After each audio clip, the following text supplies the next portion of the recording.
And often parishes will take the ideas, okay, what's wrong with our parish? Let's sit around and talk about it. And we'll come up with a whole pile of abstract answers.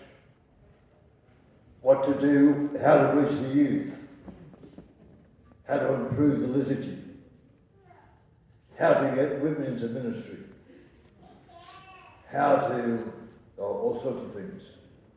And they'll come up with abstract answers. And it doesn't work, and it's dead boring. I promise you. I've been trying to do this for 10 years. It doesn't work, and it's dead boring. When you get to people sharing stories, then you get the energy to act. When you get to the real stories of people, and by the way, this morning's just a little hors d'oeuvres. It's just, it's not a bad little start. But I must say, if you haven't met those people before, you may continue to remember those stories in the future. When you start sharing stories, I believe, it's my own personal belief, that we'll get closer to a synodal church, a listening church. Second thing is the embarrassment. Well, that might work, it might not. But it's based upon this principle, which I treasure. Our wounds are often the openings into the best and most beautiful part of us. Let me say that again. Our wounds are often the openings into the best and most beautiful part of us. Now, I know that embarrassment story was not about a wound, or it might have been, but it's just a little toe into the water that your wounds are very much part of that.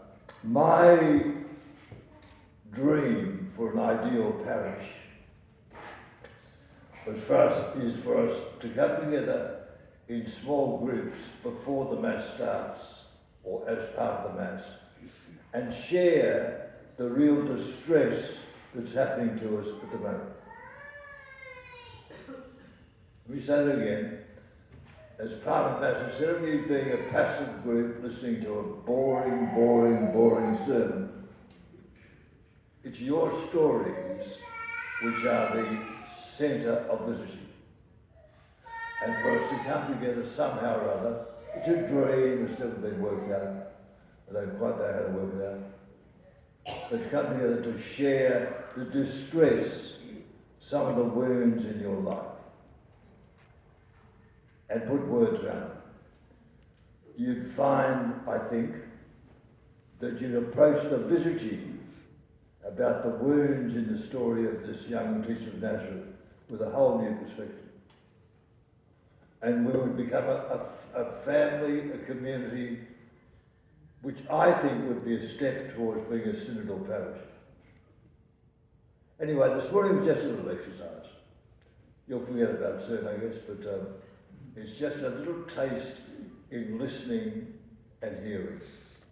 And as I said, you hear with your ears, you listen with your intuition and your heart. There might have been something that your partner said to you a moment ago, even the simplest little way that you'll remember, because you get to know them, they break open in a different way. And if those were some of the serious things in our life, those wounds are often the openings into the best and most beautiful part of the person you're talking to and listening to.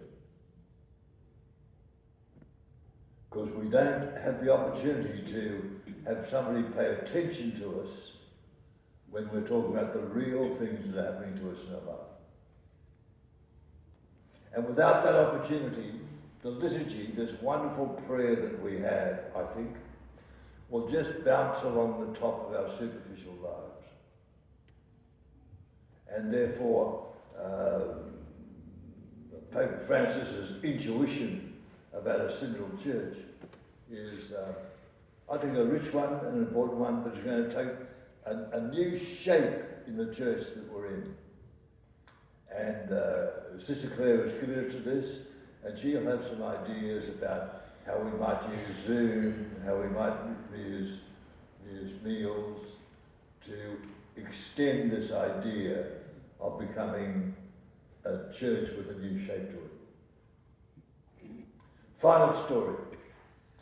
Somehow or other, my gospel this morning that I read, and the gospel in this book are the different gospels anyway, I don't know, we'll work it out later.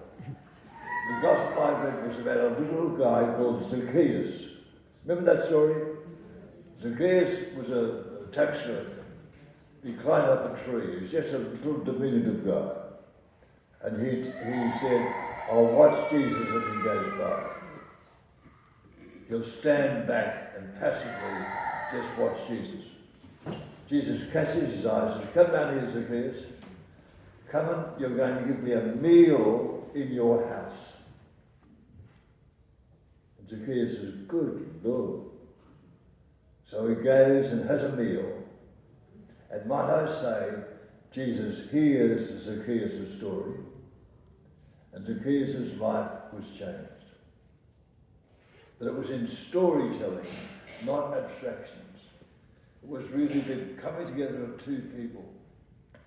A little short tax collector and a storyteller from Galilee. And it seems that gospel encapsulates the very ideas that we've been playing with this morning. By the way, we were just playing games. This is not going to change anything. But it might give you a taste of what I think is a valuable step towards being a listening church, a synodal church. That we listen to one another.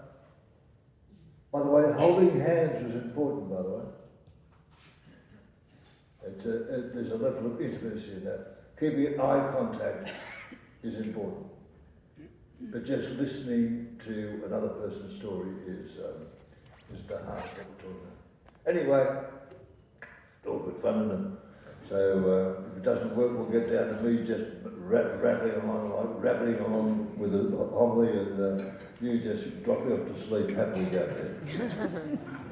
So every blessing, and thanks Claire for the opportunity, and you might have ideas how we might advance our parish, this wonderful parish that is got a special character to it, more towards a more listening parish. Let's pray for that.